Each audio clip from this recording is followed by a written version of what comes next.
Antiquities of the telephone. The priests in India have been using it for 2,000 years.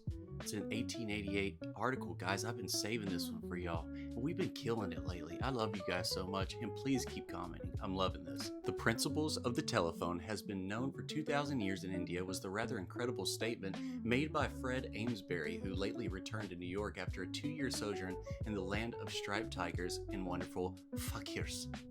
What I do say is that high caste people have a method of communicating to each other by vibratory action on a diaphragm, just as we do, but it is confined entirely to their temples, and its existence has remained a secret until within a few years. And if you haven't heard of the book, Broadcasting of the Gods, read it. There are 2 temples in the village that are about a mile apart in the interior, and on the ground of each is a small circular structure which is guarded day and night from the natives as well as from strangers, and is supposed to be the abiding place of the government spirit, but in reality is the terminus of the telephone line, which is laid underground from one building to the next. The superstitious natives regard this little structure with the greatest awe and reverence, because they had seen demonstrated before their eyes, or rather ears, the power of the spirit to communicate with the other temple.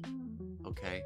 They were required to make their offering in one building, and then immediately repairing to the second temple, they would be informed of all they had said and done, although neither priest had left his post. This was regarded as a demonstration of the power of the spirit. So they're effing with people with this technology, basically. We were unable to determine the composition of the wire that connected the 2 buildings. It was some kind of metal, but neither steel, copper, nor brass, although it closely resembled the latter.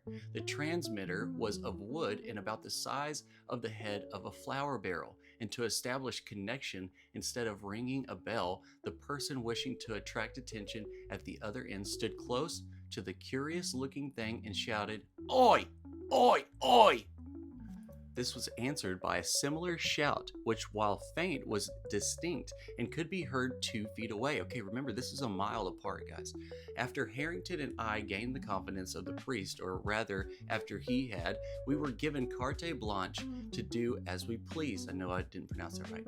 And we talked to each other from one temple to the other for more than an hour, and were enabled to make an incomplete investigation. We learned that the telephone that we saw had been in use for 30 years. The priests were very old men, and they remembered that the line of communication had been renewed only once during their incumbency. They showed us the remains of the worm-eaten transmitters and wooden conduits that must have been hundreds of years old. They claimed that the system had been in existence since the creation, and laughed at us when we told them that the same principle has only been applied in England and America within the last dozen years. Oh, I bet they laughed real hard. In every part of India and in Burma, this system of secret communication exists, although hundreds of travelers have never suspected it. I believe that it dates back fully 2,000 years. This technology has been around for thousands of years, and me and you both know it's been much longer. It makes you really think, what are these power lines for? I believe they're not just for electricity, but guardrails for our electrical beings, our bodies, suppressing the incredible electrical power and ability we all possess as humans.